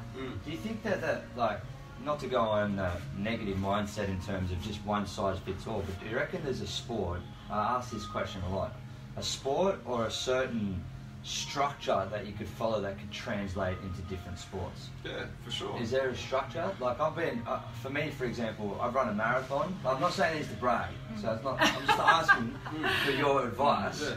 Like I've run a marathon, and I did it in 28 days preparation. It was Wow. the worst decision of my life. I never did that ever again. He hasn't run Yeah, since. I haven't run since. I walked here, even though I was late. I'm like, I'm not running ever again. I did a boxing fight in 6 weeks. I played rugby league internationally. And I'm just looking for that program that I can shoot out. Like, what can I do in that maintenance phase, so then if there's a competition that does arise in the next few months, then I can obviously ramp up towards that. Like, is there a certain program? Routes program. So can we share what would be the? Well, for me, it's you don't need to reinvent the wheel, right? Like resistance training at high density is a great way, and by density I just mean work per unit time, right? Work per unit time. So just like how much work you're doing in a set period of time. And if you're doing a lot of work in a set period of time, that generally means that your cardiovascular system's being stressed. And if that work can have some grounds in strength, that means you also get a strength adaptation as well, right? So barbell complexes, or dumbbell complexes, or kettlebell complexes, right? Yeah. This is stuff that has a strength component and also stresses your cardiovascular system. And optimally, in terms of a training period, what would you say is optimal for exercise? Like if you're going for, do you think 30 minutes, 45 minutes, an hour? For a single workout? For a single workout. For me, I like about 45 minutes. Yeah. Is it true? Yeah. Just that, like this one set up a stand for me. Someone told me this, I can't remember how I heard this years ago, that after 45 minutes our testosterone levels drop. Or just 45 to 60 minutes for a male. Yeah. So it's not as important to do like a 90-minute strength training session because we actually get depleted in our testosterone. Yeah, I can't speak to testosterone specifically, but the hormone profile changes as you extend training beyond that point, right? And the quality also suffers. Maybe those two things go hand in hand. But for me, 45 minutes is excellent because if you allow yourself an hour for a workout, that means that's right. You get to get a good, robust warm up, maybe some breathing drills at the end of a workout to enhance, recovery, and you still get that workout done in the middle. Yeah, breathing drills, yeah, for sure. I was doing things like, I know this is where I probably need a scientist like next to me. This is why I've got my PT that I'm going to be working with, because when I was doing the marathon training, one person told me that if you run Coogee stairs, which is 320 stairs, 15 times, you can run a marathon. Then you're fine. So I'm like, 15 times? Easy. I'll do it 20. Yeah. So I did 20 times, but then I would do it like, what I'd do in between. My thing was you are always... glutton for punishment. You're a sucker. Sucker for punishment. He's probably sitting there having a beer, watching me going, this guy's an absolute idiot. Thanks for the $80, mate. Yeah. But with that in mind, my mindset was, with the boxing fight, for example, I looked at the limitation that I had. My limitation, and the reason why I did a boxing fight was because I was scared to get in the fight. So what I did was I did sparring every day with people. And that was the thing, to try and make it a little bit more specific based, to try and just, whatever I did, I moved and I sparred someone every single day until I did that boxing fight. And then 6 weeks later, I was prepared for the boxing fight. With the running, I couldn't run every day, but when I tried to get in the mindset of the runner's wall. You know how you have a runner's wall at 35 Ks? So I couldn't run 35 Ks, all the time, because I had 28 days preparation. So when I was running the 15 sets of stairs, I'd add a kilometre on the end of it to mimic myself that I've already run like 10 Ks. Yeah, sure. So I just wanted to ask your opinion on just doing things like that and the recovery downtime. Is that idiotic to do things like that? Or is that like having that element in your program, specificity, or trying to prepare yourself for the chaos that you're going to be providing? Yeah, does that have an element, or is it just like the science? And like you said, right back at the beginning when we started talking about the different takes on, you kind of have this more holistic approach of adapting to someone's needs on the fly within a session versus your trainer who's very, very regimented. Yeah. I think being able to marry those two together is so important, right? Yeah. And so, like, just listening to the way you train, to me, that's something that a lot of people wouldn't be able to maintain, right? Yeah. Like, that's something that a lot of people would struggle with. Yeah. But because you come from an excellent base of fitness, sounds like from a strength and a sort of aerobic background, that allows you to do those things. Yeah, but not everyone can do that. Yeah, that's right. Not everybody can do that. And also, mindset, right? Yeah. It does. And also you can do that until you can't anymore, right? Like this is how... Well, I didn't run in it for like a year after. Right. You won't run here. Well, this is the thing with we say insidious onset injuries, right? Like injuries that just creep in. They don't stem from a traumatic event. Quite often these things build up over time. Like you may not be aware of this yet, and then all of a sudden, oh, your knee's starting hurting, or your lower back, mate. Your lower back, Yeah. And lower back is an epidemic, right? That's a massive problem. But this is stuff. Don't ever fool yourself into thinking that wasn't from, insufficient recovery or poor sleep or not taking care of your inflammation through your food and hydration and things like this, right? So it's, you can say that you got through those things unfazed, but usually you've just moved yourself a little bit further towards the potential for injury, unless you're taking care of your recovery. Yeah. Exactly. And that means sleep, mindset, food and hydration, and then just active recovery. So making sure that you're taking care of your massage, your stretching, and your corrective exercise as well.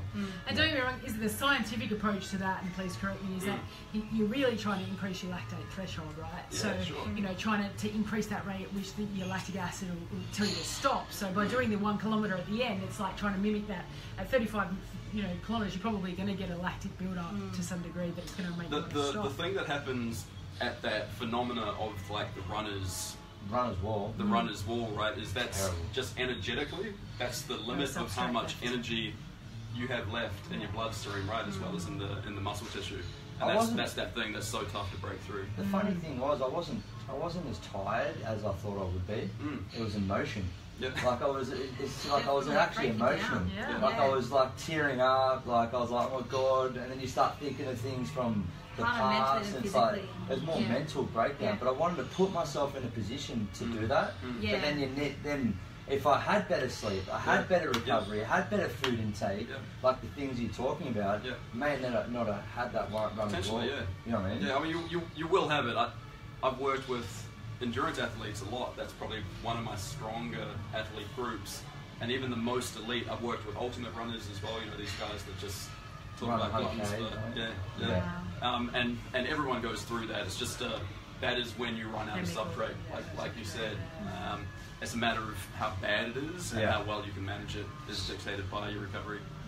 So for I feel like selfish talking about myself here, but I'm just trying to good example, trying to use an example, right? So I've done the boxing fight because I wanted to clear my own mindset of wanting to get in a fight. Not that I wanted to fight anyone, but I just wanted to make sure that I wanted to conquer my own fear. What better way to do that than just get punched in the face, right? Yeah, exactly. Idiot thing. I'm a guy, so don't judge me on that one. So then I do a run. I've always told myself that I'm terrible at running, so I do a marathon. Like it's not out of ego. It's just the things that I tell myself now. And this is where I might need your help here. I've told myself, well, I'm terrible with my mobility and my thoracic and my upper body, and I've always wanted to do a muscle up. So I don't want to do one. I don't want to do one muscle up. So I've set myself a challenge, guys, and on Facebook Live and on Bondi Radio that I want to do 100 muscle ups in an hour. 100? That's one every 6. I'm a sucker at maths. I don't even have to society. But how many seconds is that? Set myself a goal. Every 6 seconds. Every 6 seconds. One every 6 seconds. That's a 3-second eccentric, concentric, evenly spread over. This is why I didn't want to tell everyone, because now the limiting beliefs are starting to come out. But then if you were to program someone like that, like these drastic things, do you think about it as in terms of like automatically, oh, it can't be done, or this is a very difficult task, or it's more about, okay, how can you do it? Just partition down exactly how it is that you're going to make that happen, right? And everything, you hinted at this with the way you train for your different events, everything's very energetic specific, right? So one of the best ways to get better at muscle ups is first master the efficient mechanics of doing a muscle up, and then do a whole bunch of muscle ups. Yeah, it looks like you've been working on How fun is that though? I've got 4, you guys can't see it here, I've got 4 calluses on my left hand. Are those calluses? Those calluses? what do you They're call just it? like Ripped. wounds. Wounds, battle scars. But look at that. Don't you find that interesting that's on my left hand, not my right hand? What's my strongest hand? Yeah, well, I would have gone with left. It is my strongest hand. Okay, so I'm going up on the one side. I'm already in balance. That's how I look at it. Oh, massively, yeah. Does that make sense? For sure. Yeah. So people wouldn't recognise that. I guess the whole concept of what I'm trying to provide here is that what I said to Katie before, that I get like hundreds and hundreds and hundreds of people on my desk, any given one day, just they want to lose weight and tone up. That's their main priority of the goal. And that's what I'm trying to change the mold. Personally, I want to inspire more people to do something more with their body and more with their life. Like what you're doing now. You're not doing netball anymore. So it's like, I'm a netball player. I was a queen netball player. I was back in the day. I've got a sore knee now. Knee let me down. I can't do exercise anymore. And I've stuffed that. You're doing powerlifting now. And that's the mindset that I want to, that's the shift. We talk about that. Yeah, we talk about that a bunch in Shift PT. Actually, is moving people away from outcome measurements to behavioural change. Yeah, right. And being able to understand the difference between the two, because yes, physique change or like I want to lose 10 kg is the outcome, right? And people really get fixated on outcomes as opposed to focusing on the change that needs to take place, the habits that need to change, right? And that's a perfect example, like just choosing something that's going to be, provide some synergy with that outcome goal, but allows you to focus more on the journey as opposed to the... But I think that also, we have to bring it back to health, because I can make you lose weight and tone up, but your internal health is not necessarily going to be right. And the thing that people forget is we're all going to end up in a box. Now, as I say to my guys who are no cardio, only biceps, chest and back, is that, well, you can do that, but you're going to be in that box with a great pair of biceps while I'm on the outside of the box living life because I've looked after the internal as well as the external. Exactly. You know? And that's a big shift people have to get in their heads is they're kind of, compensating their internal health for what they look like externally. Definitely. Same like with all my mums, like that's a completely different market. And when they first started with me, they go, right, I need to be pre-baby weight. Like I need to get to that goal. I'm like, hold up. You've had a baby. Like it took you 9 months to grow a baby. Like give your body time to just like chill and like just get back to being healthy, having a lifestyle of like a healthy balance, like active living lifestyle, and actually enjoy exercise and how you're feeling, and then give that a good 4 to 8 weeks, and then they're actually going, oh, like I actually feel a lot better in myself. My clothes are actually getting looser. I don't really care about the weight or the number anymore. It comes back to the behavioural side, right? Yeah, because then they become role models. Yeah. So if they're fixated on getting back to their pre-baby weight, and how does that, and they take on unhealthy practices, they have kids and they see that behavioural change being always about weight loss, rather than nourish, repair. Especially with where they talk about it with their kids as well, because if kids come to my boot camps as well, or if they're talking about it going, oh, mum needs to lose weight, or what I love is the kids come and they go, right, I'm going to be like Tara and do star jumps and burpees and mountain climbers. Mum, you're not doing it properly. You've got to do it too. Like, so they're actually seeing mum do like fitness, and then they want to go, I want to be like mum, or I want to be like Tara. So that's really cool too. Yeah. Weight loss should be a secondary goal. 100%. If it's going to be a goal, it's going to be secondary. Like you look at it, money. If you chase money, then it's not going to make you happy. If you chase a scale, like number on a scale, it's not going to make you happy. Because what are you going to remember at 80 years old if you're sitting in a rocking chair? Am I going to remember the time where I lost 5 kilos? Or am I going to remember the time that I ran a marathon in 28 days and almost cried and almost, stopped doing it and almost doing all this, and having an Asian guy who was 60 years old running past me at I ran past him at 21 Ks and then he ran past me at 35 with his shit running style and he still beat me in the end. Am I going to remember that? Am I going to remember the 5 kilos I lost one time? So I think it's all about that. We need to dig deeper as coaches and educators as well, right? Like it's important that when someone comes to us with a goal of, I want to lose 10 kg, we don't go, cool, then let's do this and that to reach that. Let's say, well, hey, why is that? And what is the value system that's making you feel as if that's the most important thing to you? Because I can think of 4 or 5 things that to me should be more important in terms of, like you said, just looking after your own health and mental well-being as well, before we focus on, like, this is what's going to make me happy. Because I can speak from experience, being someone who's been overweight and tried to get leaner, and any number of people that I've worked with who have had that same goal, reaching that goal very seldom provides the type of satisfaction or fulfillment that people think it will, right? It's always, okay, well, I need more then, right? And this is where we get into this vicious cycle of yo-yo dieting and physique change, which is just so poisonous. Yeah, as my friend Dan says, he's got a club called the Athletic Buddha. I don't know if you've heard of that, but it's like a CrossFit / meditation studio. It's awesome. Love it. And he says, and he does a lot of mind coaching, and he's done the Dr.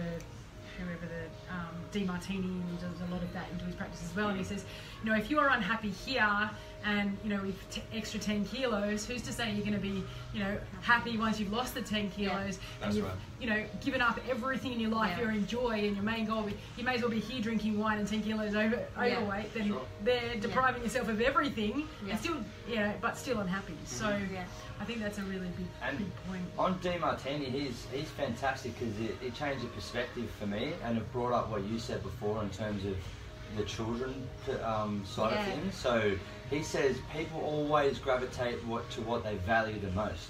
It's just funny, if people go poor and they value money the most, they go back to being wealthy again. People who lose weight, who value food, or that, I don't know, the connection, the lack of maybe connection, or the connection with food, they put on weight again. If the people value their children, for example, and being a role model to their children, what's going to happen? They're going to be a role model to their children by being physically active. So they're going to get that weight loss in their life. So that goes with food as well. Like even me educating my clients of just giving like different examples of what they can eat for breakfast and lunch. Their children are wanting to eat healthier and copy their mum as well with what they're eating for breakfast. So rather than giving them, like Wheat Bix for breakfast, they're wanting to have eggs and avocado and that sort of stuff. So actually wanting to eat healthier food. So. Do you do any hormone imbalances through your program, or get into the role of hormones on the body? I love that stuff, right? Like I geek out on that stuff personally. I come from a background in that, and so it's tough for me not to get too involved there because I am passionate about it, and the role of the endocrine system or the hormone system, right, on performance and inflammation and injury in particular for me is really, really fascinating. But no, I don't speak about that too much. I think it's important that we also have a clear distinction in what it is that we get to speak about versus what someone else needs to step in and speak about. And for me, that's one of the places where I draw that line. And also just from a period of time perspective, like 10 weeks for shift is already too short. It's too short for what it is that. That's right. It's just a lot of information that I'm trying to pack into that. Every PT course too. Like they're way too short. Like I remember finishing with you, and I was like, oh my god, like I'm done. All right, cool. Let's get into a gym. Go into the gym. I was lucky that Vision I had that backing of education to help me, because that's why I didn't go. I was looking at going to fitness first. One, I was straight out of school, so I could not afford the rent to pay to get, I was straight out of school. I could not afford it. 18 years old. And look where you are now. 12 years later. Single. So that's why I went to Vision, because it was more of a casual pay rate, and then also had that backing of a boss and a team environment and they did further education with me with how to talk on the phone, just nutrition. Doing nutrition with clients as well, with macros and that sort of stuff. So learning about that sort of stuff is so important as well, having that background. And I think that's where your business with Shift PT is awesome, because just having something that because often trainers can't. What can I do? What course can I do? Where do I go? That's what I'm looking at now. Like I would love to go to uni, but I don't feel like that'd be the right environment for me. And I didn't get a high enough ATAR to go straight out of school, so that's why I went straight into PT. And then hearing what Ralph's doing with Shift PT, now I'm like, okay, I've been in the industry for 2 to 3 years. I need to refresh my education, but I also want to learn more. Lucky I've been learning from you like on the go in our sessions as well, so my education has gone up a lot, but I want to dig deeper. And like when you get in the industry, you don't have that hands-on experience when you do your PT course. As soon as you go into a gym, like I want to do my PT course again. That's kind of the gap that we identify, right? Is that there's this real foundational level stuff, like just health and safety type stuff, and some of the real foundations of PT that you learned in Cert 3 and 4. But then there's still so much more to the industry, and being a good coach. What about the business side of it? Do you cover that off? Hugely, massive component of that, and that's a big thing. That my background's actually economics, so I did my undergrad in economics, and I had a personal training studio for 5-6 years, and that's the side of I'm really passionate about. Is that guys, they're awesome, they're passionate, they go out there and they work, but the business scope of things is they don't even know how to register a business name, or the tax implications, or what working for yourself actually. I think most of us don't get into the industry for that reason, and so that's why it suffers, right? Like we like being on the gym floor and working with people and helping them towards whatever it is they're trying to work on. But then the understanding that this is your business and you can't help anybody if you don't know how to run your business effectively. Exactly. And I think that So like PTs don't want to sell, right? Yeah. And they come into my office all the time like, I'm not a salesman. I'm like, I'm not a salesman. But if you go into the gym and know Tara's goal, Ralph's goal, Katie's goal, how many kids she's got all these things, and you go into a conversation with someone like, how's your daughter going, Matilda? How's she going with school? How's your goal going? How's Tom going? How blah, blah, Taking an interest. Taking an interest in people's life. That's what gravitates into just knowing more people in the gym. That's gravitating to knowing, building that rapport, and people just want to work with you naturally. Yeah, and the other side of things as well, and people aren't confident. This is why they need shift PT, I reckon. I'm going to gravitate my trainers to doing this a lot more. I think that's awesome. Because they come into my office and they say, I'm not a salesman. I go, run me through your pitch. And they're like, I don't want to. I just go, this is the price and that's it. I go, well, a doctor prescribes exercise, a doctor prescribes medication. You walk into a doctor and they say, tell me what's going on. Yeah. And you just go, this is blah, blah, blah. I've got a cold, whatever. They just sit there and they go, okay, prescription, you need to come see me 3 more times. And that's it. And they go, all right, and you listen and you walk away. Yeah. So what's the difference between you doing that with exercise? You're going, this is what you need to do for the next 10 weeks, or this is what you need to, what I feel as though you need to do. You've got weak glutes, so you're going to get lower back pain in the next 15 weeks with the same form you're doing. This is what I recommend. We work together once a week. And take it or leave it sort of scenario, instead of saying super important that we own the value that we own the provide, value, exactly right. So this is something I work a lot with younger PTs that come through shift, is just the confidence to know what you charge is okay, right? And is providing value above and beyond that. And a lot of young PTs struggle with that, right? Yeah, definitely. I've had a lot of people question me, especially being 19. I would say what my price is, and they're like, oh, I was hoping for something cheaper than that. I'm like, sorry, that's my price. Like, this is what I'm valued, this is what I'm worth. Yeah. And that's what it's going to be. Do you think that the courses give people confidence? Yeah, for sure. And you reckon, or because for me, for example, like experience, I've got plenty of experience, but I haven't done as many courses as you guys have done. So you may feel more confident selling. God knows what it is. You're not selling. We're talking about your pricing structure and what you're valued at, maybe $120 for 45 minutes, where I'd be like a little bit less inclined, even though I've got 12 years experience. So do you think courses and the right courses are the things that may help in the PT world? I'm big on systems. Systems are so important, and particularly when it comes to running your business. Like the coaching is an art, and then running of your business is a system, and it's important that you be able to do both.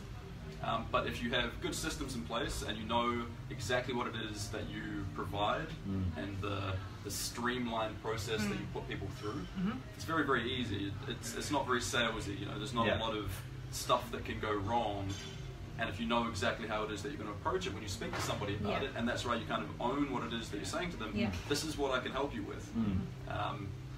And be honest, you don't need it only ever takes that. Yeah, that's right. Like saying that, like people think that you need to say you need to train me 7 times a week, and then when they say no to that, then you go to let's do 5 times a week, and then like slowly digress down.